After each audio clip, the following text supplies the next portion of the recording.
Jeff Miller here, Target Test Prep. Happy to be back.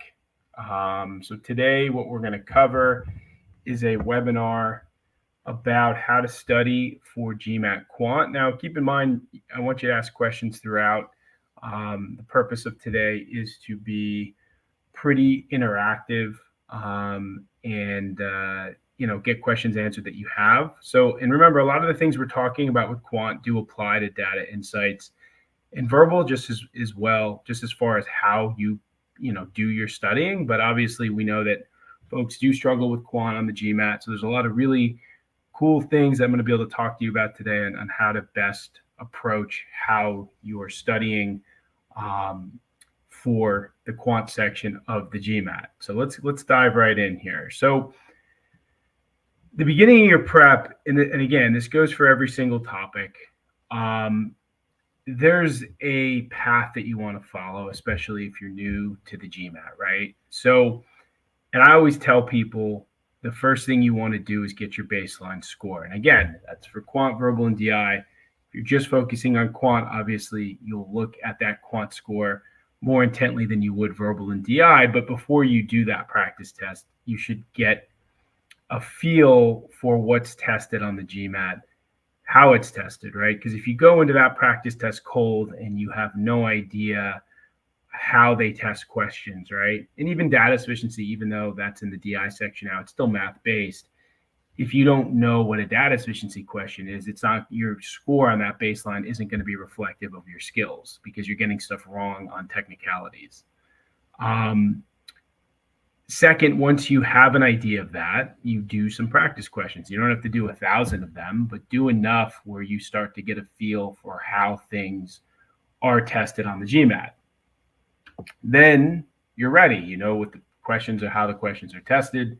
You've done a little bit of practice, so you're good enough to take that practice test. Now remember, it's a cold test. So for those who say, well, my confidence is shot if I do bad, I don't want to see that bad score. It doesn't matter. That's not the purpose. The purpose is to have the base so you can track how you're doing from beginning to end. If you don't have that baseline score, there's no data to track. So you may halfway through your prep take a practice test and get a 525 and say, well, that's not very good, but maybe it is good. Maybe you got a 325 on your first practice exam. You just don't know. So that's why you take it. And when you take it, try to take it as seriously as possible. Know the rules, make sure your setup is close to as test day as possible. Maybe you're going to take it online, so you just take it in the same spot. If you're going to take it at the test center, try to replicate that the best you can. Don't pull out a handheld calculator. Don't try to take breaks and stop the test. Take the only breaks that you're allowed to take, etc.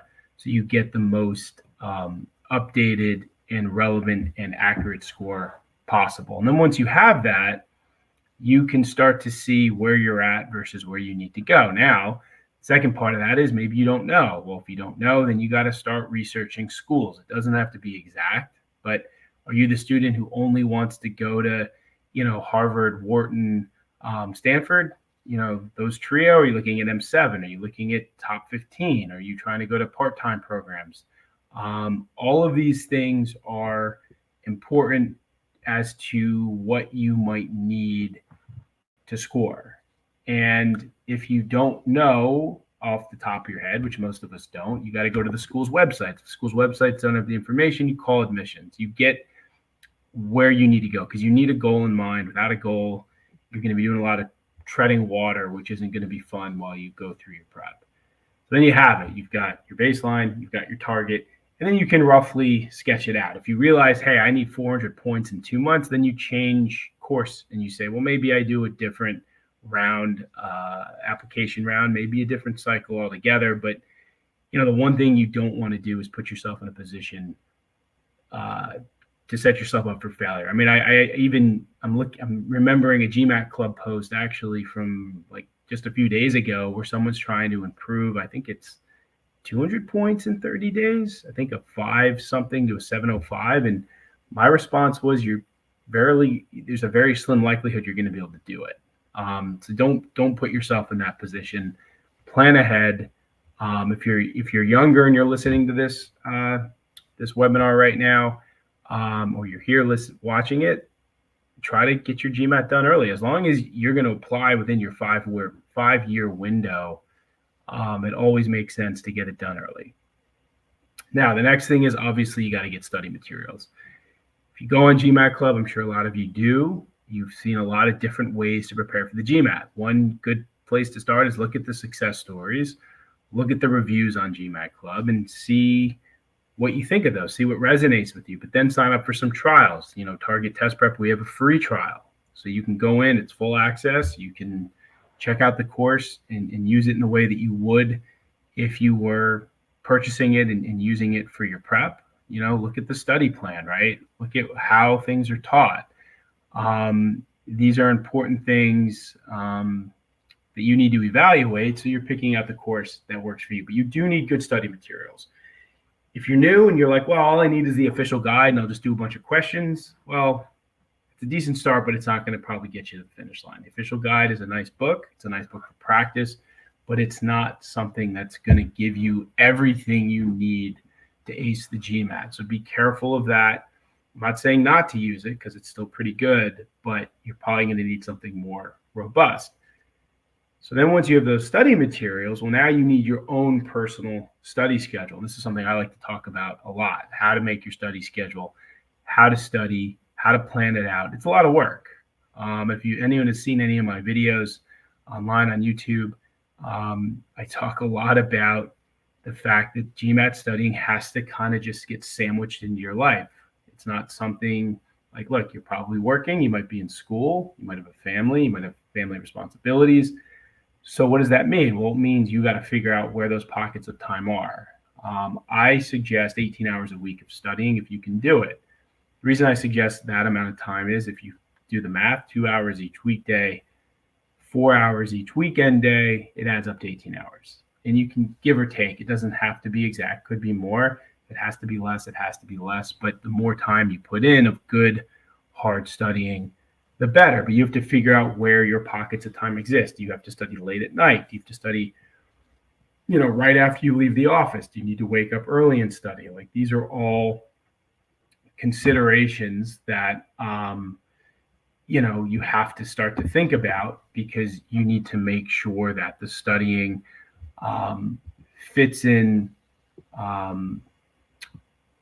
well with your life and all of that stuff. And you have a plan that's going to work out. So you might have to write it down. You might have to put it in your calendar, and you may have to kind of push things out of the way to make room for it. If you're someone who goes to the gym every night, well, maybe you got to go to the gym 3 times a week, right? If you do things socially, maybe you have to cut those out. So the point is, make a study schedule, make it work for you, and understand that it's a finite process. Because throughout, you're probably going to get to a phase of burning out if you're working hard.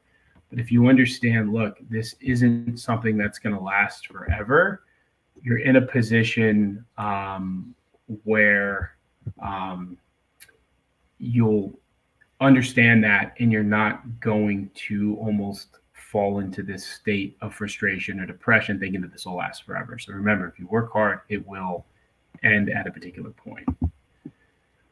All right, now let's just talk about things you can do to just be great at GMAT math. Now, again, this relates to the whole test. Negative self-talk, that's huge. I work with students a lot, right? One of the things I hear them say in our lessons that I caution them from is, oh yeah, that was great, but how am I going to remember to do that, right? Well, the fact is, you will remember to do it if you learn it and you commit to learning it and commit it to memory, whether that's on a flashcard or you're making notes or something like that. So that's one thing that I see a lot. And then there's just general negative self-talk. You're having a bad day of studying and you say, well, I stink at this. I'm never going to get good at this. I'm never going to get my goal score. There's no sense in saying those things. It's not helpful, right? You need to see why you're having a bad day and maybe just chalk it up to that. Or if there's things that you can improve on, you need to improve on them. So this isn't anything new and different. I'm sure with everything you're doing in life, negative self-talk is not helpful, whether you're doing stuff at your job, whether you're talking about a sport or, leading an organization. All negativity is never going to be helpful. Step 2, outwork the competition. Again, this goes for almost anything in life, including the GMAT, including GMAT math, right? If you work hard, and you're working harder than, your colleague, your coworker, your college friend, whatever, that's going to help get you to where you need to go. And look, the fact is there may be people who don't have to work as hard as you and can do just as well. Well, don't worry about those people, right? I mean, you are you, your journey is your journey.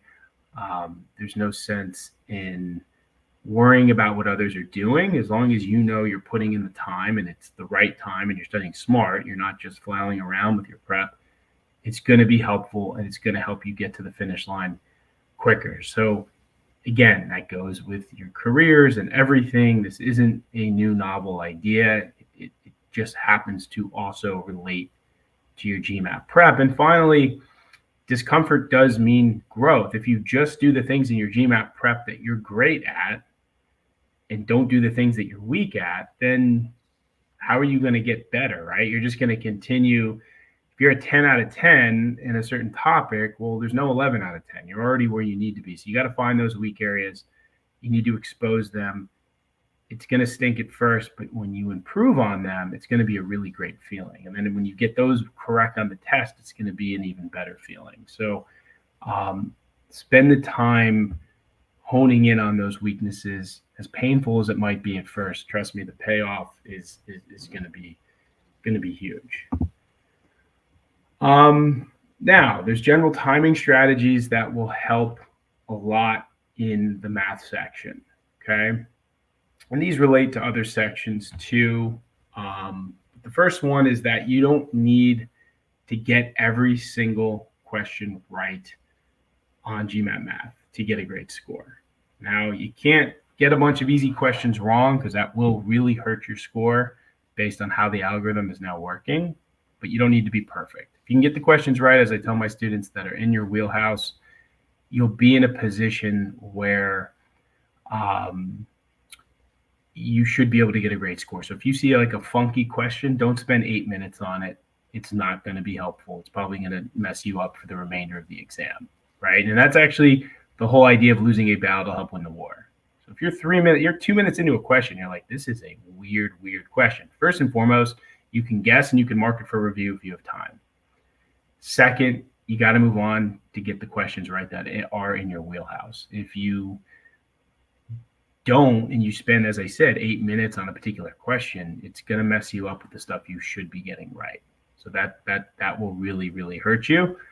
And then, of course, at the beginning of the test, even if the first question you struggle with, again, guess, keep it moving. Now, if you get the first 3 questions wrong, that might be a bit of an issue, but I don't expect that to happen. But at the same time, you can't spend an inordinate amount of time on the first 10 questions. Because if you get crushed on the back end, it's going to hurt your score, maybe even more. So you've got to give every question an equal shot and not take the approach of, well, I got to do really well at the beginning, right? And same deal with, randomly throwing away a question. If you're short on time, you look at the question, you evaluate it, you think, okay, is it a weakness of mine? Is this a function question? I know I'm bad at functions. Okay, well, in that case, take a guess and move on. But don't, without looking or evaluating the question, guess and move on. You need to be strategic in your approach in which ones you're moving on from. So you've got to really evaluate them before making that decision. Because if you start randomly throwing away questions, before you know it, there's not going to be that many questions left. And you'll realize, oh man, I guessed on 6 or 7 questions, and then you're done anyway. So be very strategic on when you're guessing, when you're throwing things away, but don't just do it blindly. And another really important thing, do not leave anything blank. So if you've been on GMAT Club and read debriefs of people who have struggled and they've mentioned a really tough math score, it's because a lot of times it's because they left like the last question blank, and that's really tough. So no matter what you're doing on any of the sections, leave yourself enough time to answer all the questions. A blank question, an unanswered question will really crush your score on any of these sections, and then it'll also hurt your overall score, of course.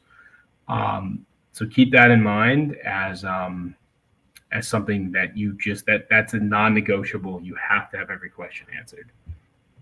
So if you have 1 minute left, maybe spend 40 seconds in 2 questions, maybe spend 40 seconds on the first one because you give yourself max time for it. Go to the second one, quickly read it, quickly take a guess, get it answered. Don't leave it to the last second. That's not helpful. Other strategies here. And I haven't seen people do this in a while, but I have had people come back to me and say they've tried to check their work. Can't happen.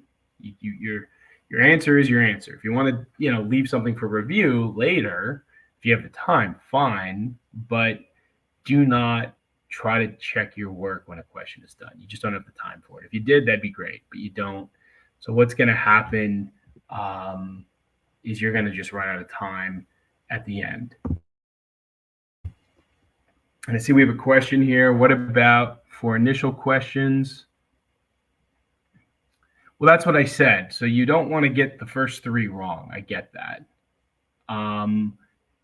But if you're well prepared, you won't. That's the whole thing. Like, you shouldn't need to spend extra time on stuff if you know your stuff. If you don't, I don't care how much time you spend on those questions. It means you're not where you need to be knowledge-wise for the GMAT. Like, that's the whole thing that people always forget. Like, oh, I'm going to spend 10 minutes, 11, 12 minutes on the first 3 questions. Well, if that's what you have to do to get those right, then you're already going down a losing path, because that means you can't answer questions on the GMAT at the time that you need to. So it doesn't mean you can't give them a little extra attention, but you can't allow that to mess up your entire exam, because the reverse is also true. You get those right, and then your timing is messed up the rest of the way, you're still getting a bad score. So it's not going to change anything. So the key is just being in a place, knowledge-wise, content-wise, where you think you can get those right, but not have to go crazy giving them special attention. That's the best advice I think I could give. Now, an internal clock is important, right? I mean, you do have the ticking clock on your exam, but knowing when you think you're at about that 2-minute spot, and then you can evaluate where you're at in the question. Do I need more time? Do I not? And then you can kind of make a decision of whether or not to move on. Now, as far as timing strategies, we have a whole article on this. My favorite is just taking the amount of time left, looking at the questions left, dividing by 2, and seeing if it, more or less matches up, right? With how many questions you have left, if you're still around that 2-minute average. If you are, great. If you're not, then you kind of got to speed up.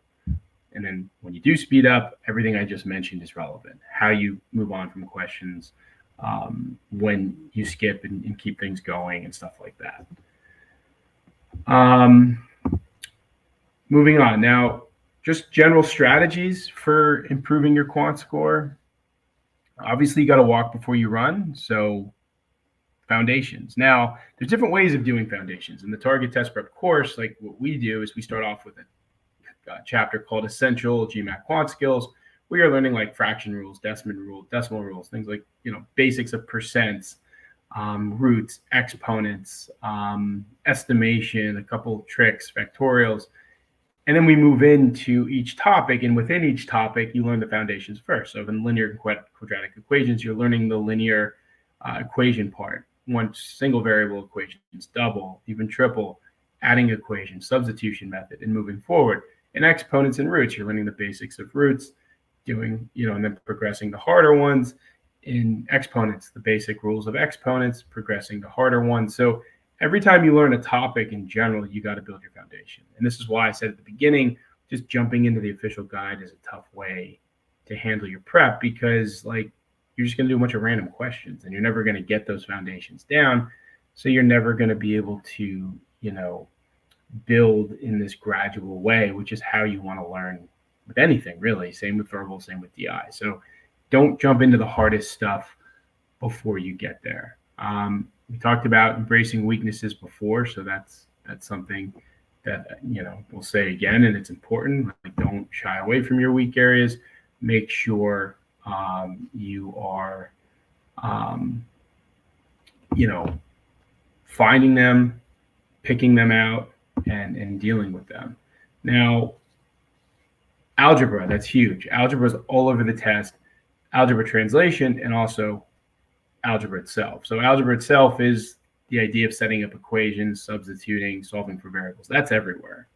I mean, very few questions go by in the test where you won't deal with that. Then there's the translation of algebraic equations, right?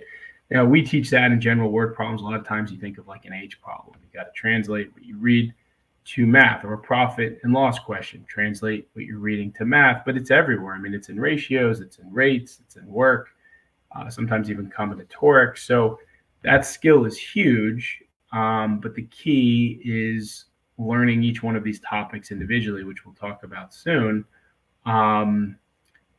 because there's so much to learn from every individual topic. This goes back to why it doesn't make sense to just jump in and do, I mean, thousands of questions that are random. Like, that's not going to be helpful, right?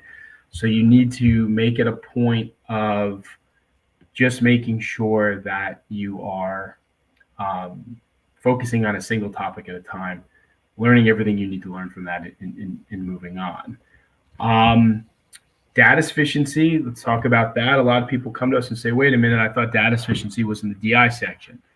While I agree that there are some verbal data sufficiency questions, although they're really basically critical reasoning with a touch of data sufficiency, most of data sufficiency is math-based. So the best thing you can do is learn DS along with math. It doesn't matter where they show up in the exam. What matters is what concepts are being tested in those questions, right? And the concepts being tested, as I said, are mostly math-based topics. So don't wait to practice and deal with DS after you learn math. Do it alongside the math stuff.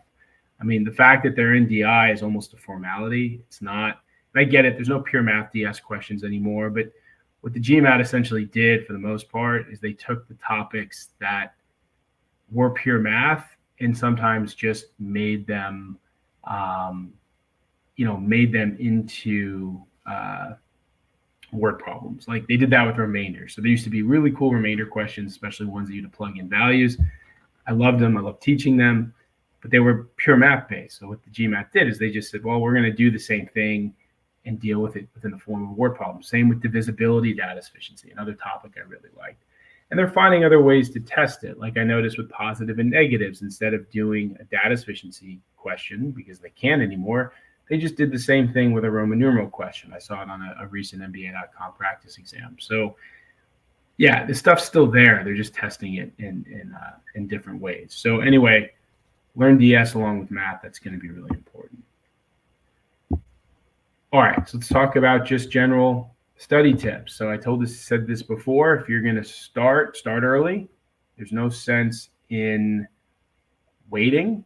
If you're a senior in college and you have the time, like I'm about to start with a student who's a senior he's a senior right now, or going to be a senior, and he's in the middle of his internship, he wants to get the GMAT done. Well, that's great. If you can get your stuff done early and save your GMAT, you're gonna realize, when you have your first job, like, oh wow, this is the best way to do this, because now I can just continue to focus on my job and my resume. I'm not worrying about my GMAT while everyone else is, and everything is kind of locked in place. That's one aspect of it. The second one is it will take longer than you think it will. So if you think you need 3 months, give yourself 6 months. If you think you need 6 months, give yourself 9 months. It's important, because otherwise the next thing here is keep your stress low. Well, if you're trying to rush the process or you're trying to juggle applications in your GMAT, you're going to be super stressed. And if you're super stressed, nothing's going to go well. Your job's not going to go well. Your GMAT prep's not going to go well. And heck, it might even lead you to just quitting the GMAT because you can't handle it. And that goes for the last thing. If you are struggling somewhere, like, get help. Talk to people. GMAT Club's a great place to talk to people and ask questions. If you think you can get a tutor and that's something you can afford, reach out, get a tutor, someone who can kind of help guide you through the process, who understands the process and can also help you teach you the content. So yeah, these are common pitfalls that if you don't watch out, 8 months can go by and you won't be where you need to be. So you got to really think about these things early on. Now, a couple questions.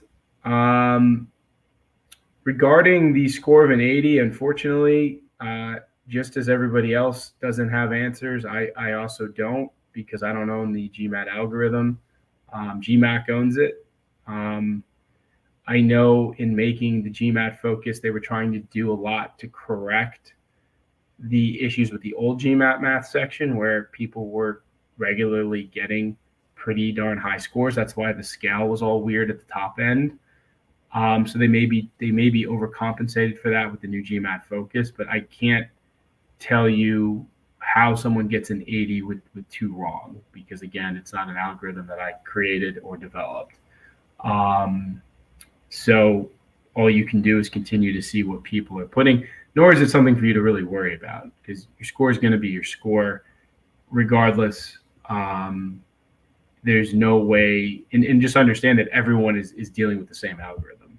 So at some point, maybe GMAT will come out and comment on these things, but until then, we're all just kind of taking guesses as to why your scores are your scores. Now, obviously, the lowest hanging fruit of the discussion is if you get a super easy question wrong, that's going to really hurt your score. That's the most obvious answer, but that might not even answer it itself. If your study journey from an early stage, what order is best to learn? Well, I think the way that we have it set up in Target Test Prep is great. So we start off with, essential skills. We get into linear and quadratics. We do a lot of the technical topics first. Then we do number properties, and then we do exponents and roots.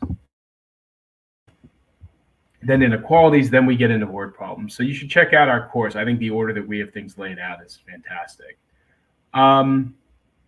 Section order is another one of those debates where there's no clear-cut answer. It just depends personally what you prefer. Some people like to get the hardest stuff done early so they can kind of coast into the finish line.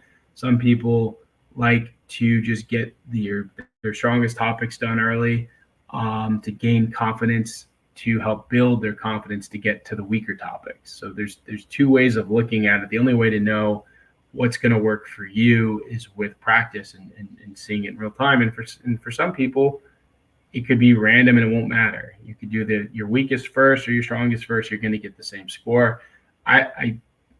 There are some pockets of people where they can point to it and say, yes, for sure, doing it this way is better for me. But others will try both orders or a number of orders, and they can't really pinpoint which one works best for them. So yeah, it really comes down to practice. I've never told a student to 100% do a particular order because it will definitely work for them. So I always find students giving me different feedbacks on the different orders. So yeah, practice that and see what works well. Now, something we talked about before is the GMAT being a finite process. We talked a little bit about burnout, things that can happen throughout the journey. So you have to really look at why you're doing it in the first place. If you're sitting down to study and you're borderline depressed about it, and you can look back at why you're doing it, that should give you motivation to continue to move forward. Now, if your why is like, I could take or leave business school, then chances are you're going to flame out before you get to the end of your prep because you're not going to be that motivated to do it. But if business school is this big pot of gold at the end of the rainbow and you feel it's going to change your life significantly, then that is what will keep you going. And also understanding, like I said, that your prep is a finite process. It's not going to last forever.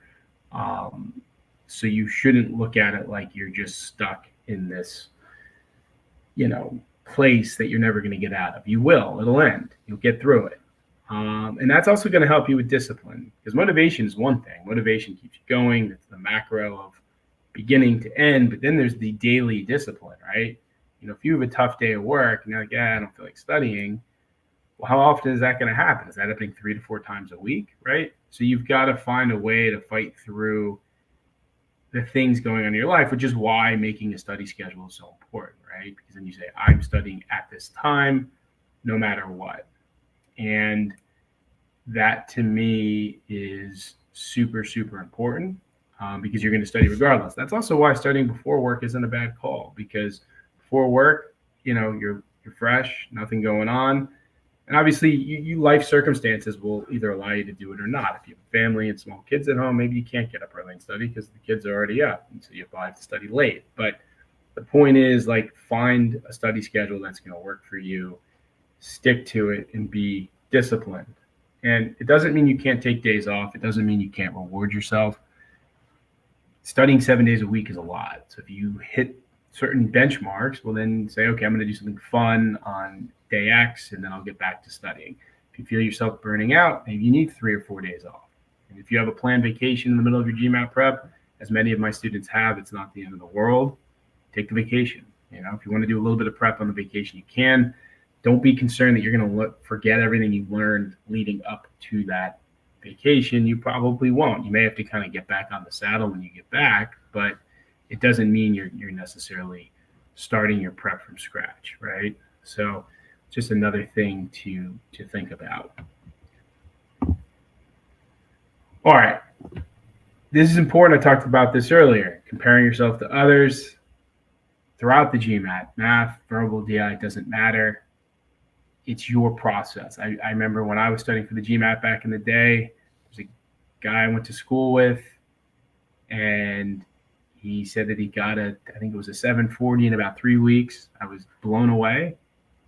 And it certainly wasn't me. And whatever, that's what it is. He did it. Great. You know, so if you're worrying about that and then looking back at yourself, it's not going to be helpful. Like, you know, time you have to put in personally to get your score, and you see it on the forums too. So, you know, take it all with a grain of salt. People are different. Some people are just great at standardized tests. Some people are dealing with the content in these tests more than others, right?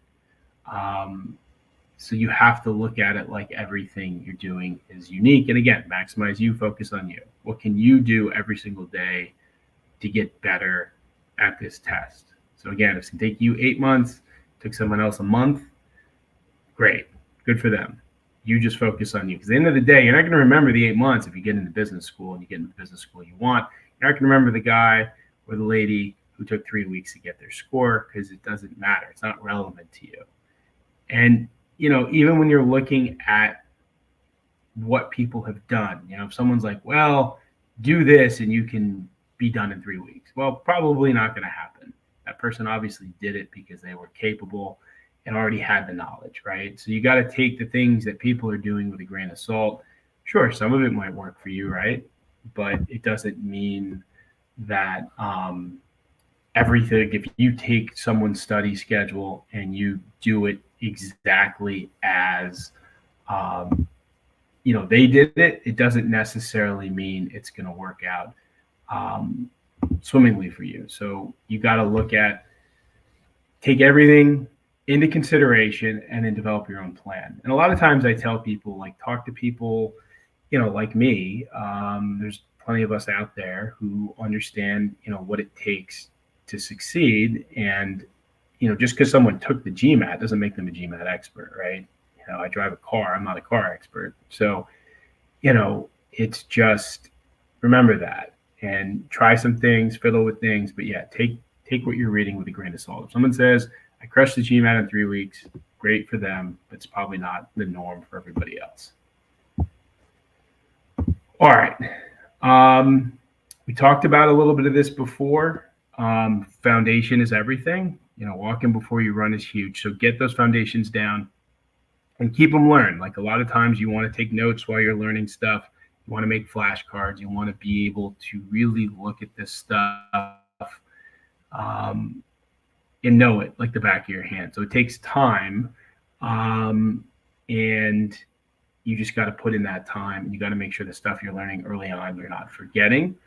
And don't just jump into the hard questions. As we already said in this presentation, if you get a couple easy questions wrong on the GMAT, it's really, really going to hurt you.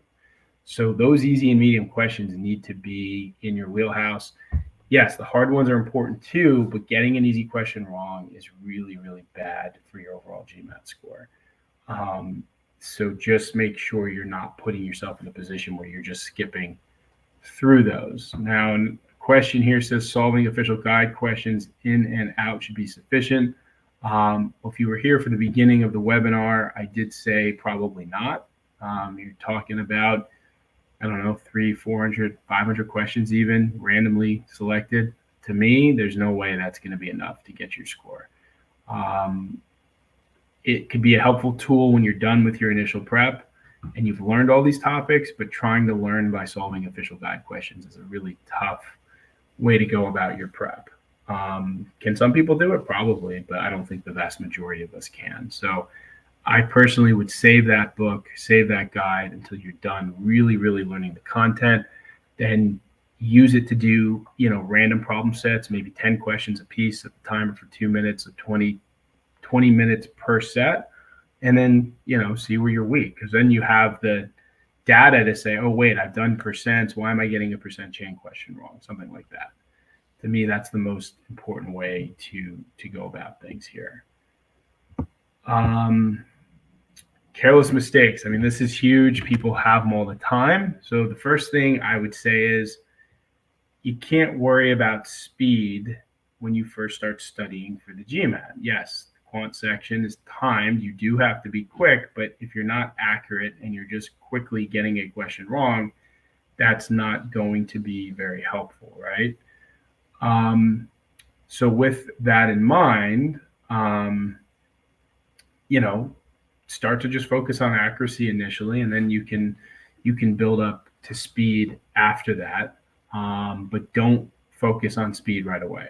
And the thing is, when you get accurate and you get confident, you're going to get faster because you're just going to be able to recognize what to do quicker. So there's an element of speed that will just naturally come. So you don't have to necessarily force it.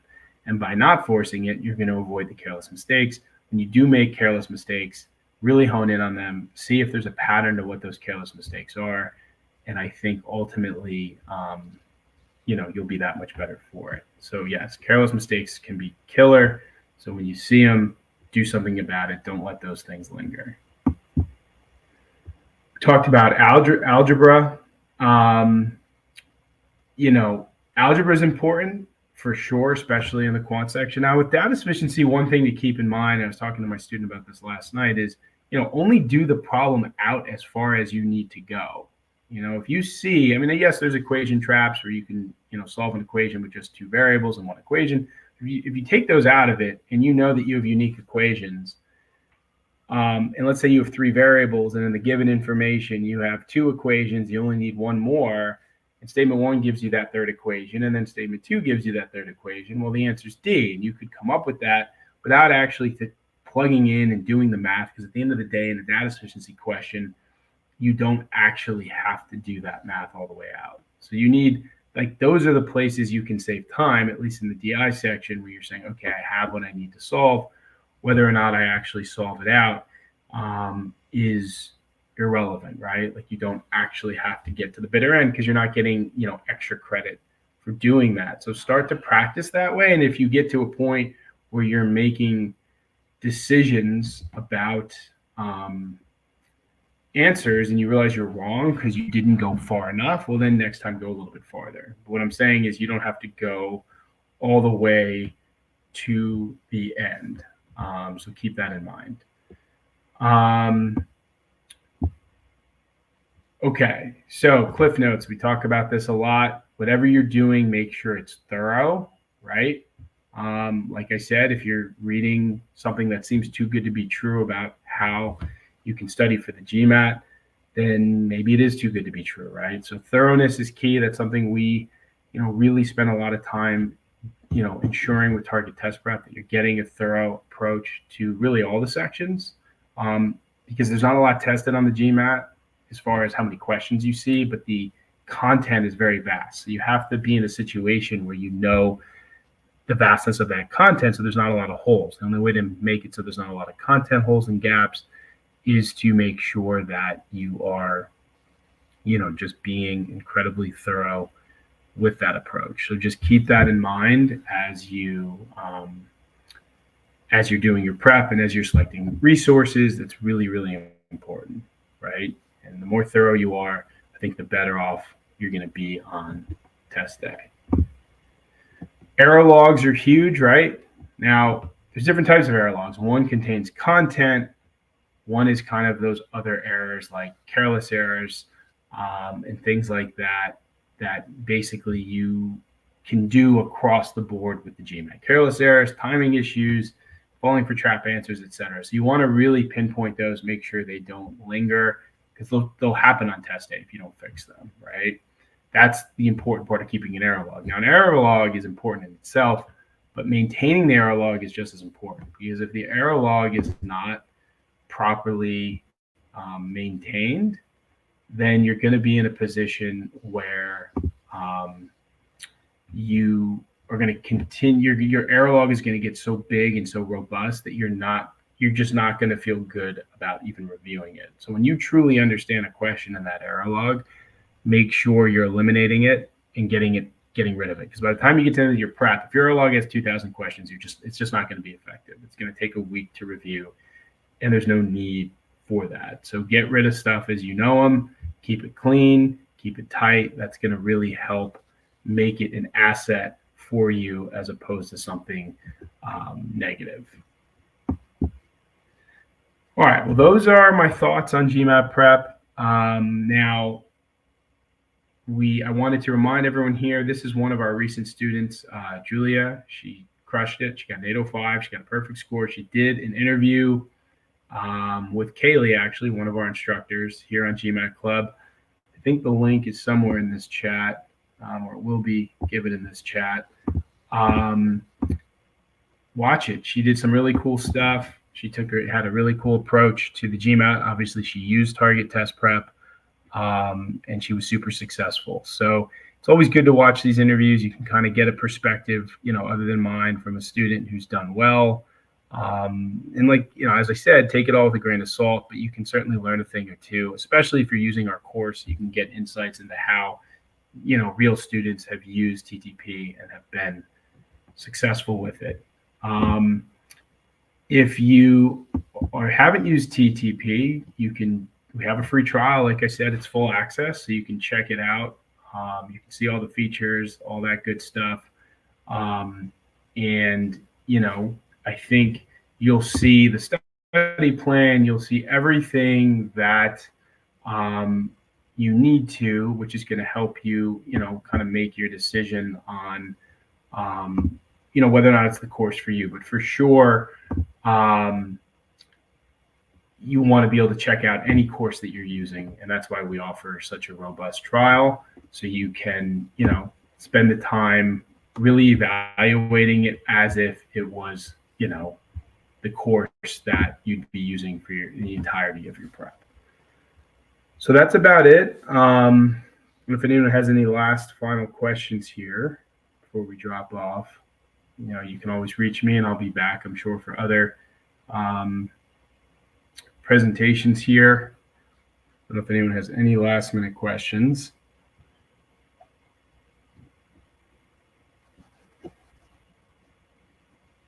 Yep, there's Julia's interview there.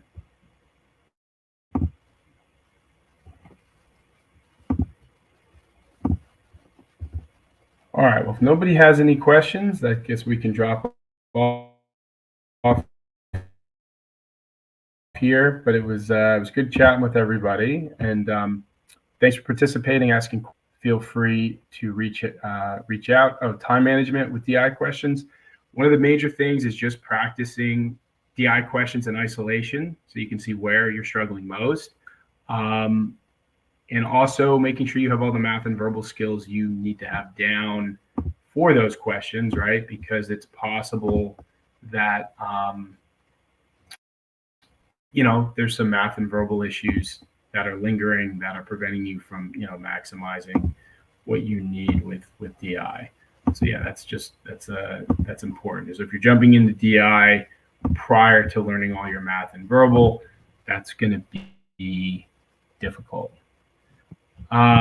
Okay, so any other questions here?